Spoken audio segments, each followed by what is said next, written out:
அதாவது விவசாயி போய் காலை சேத்துல வச்சாங்க நம்ம வாயில் சோத்தை வைக்க முடியும் அப்படின்ற மாதிரி சொல்லுவாங்க. அந்த மாதிரி அவங்களுக்கு ரொம்ப கடுமையான வாழ்க்கை. அந்த வாழ்க்கையை வந்து ரொம்ப தத்துருவமாக அந்த பாட்டை வேறு நான் கேட்டேன். உண்மையிலேயே நான் கண் கலங்கிட்டேன். அவ்வளவு ஒரு யதார்த்தமாக படைத்திருக்கிறேன். ஏன்னா அந்த இயக்குனரே ஒரு விவசாயிங்க, அதான் இருக்க பிரச்சனையே. அப்போ விவசாயி அவங்க அப்பா பெரிய விவசாயி இருக்குது. ஆனால் அந்த கருத்துக்கள் நல்லா உள்வாங்கி ஏற்கனவே விவசாயின் படம்லாம் வந்திருக்குது. ஆனால் இவர் வந்து விவசாயியுடைய படத்தில் எது முக்கியம்னா அரிசி தான் முக்கியம் அப்படின்ற மாதிரி அந்த அரிசின் பேரை வச்சே நீங்கள் பார்க்க அரிசின்னு சொல்லும் போதே புரிஞ்சிடுச்சு. அப்போ அவ்வளவு சிறப்பு பண்ணியிருக்காரு. அது மட்டும் இல்லாமல் இவர் இப்போ வந்து இந்த வேடன் பார்த்தீங்களா, துபாய் போயிருக்காரு. துபாயில் வந்து எல்லா மக்களும் நல்லா வரவேற்பான். ஒரு குறிப்பிட்ட கேரளிஸ்ட் மட்டும் இல்லையா, எல்லா மக்களும் நல்லா வரவேற்பு கொடுத்துருக்காங்க. கத்தாருக்கு போயிருக்காரு, அங்கேயும் வரவேற்பு கொடுத்துருக்குறாங்க. துபாயில் இருக்கும்போது இவருக்கு ஏதோ வைரல் காய்ச்சல் வந்துருச்சான்.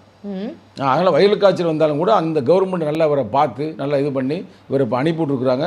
ஆள் இப்போ நல்லா ஒரு இந்த கேஸ்லாம் முடிஞ்சனால ஆள் ஒரு தெம்பாக வந்திருக்கிறாரு.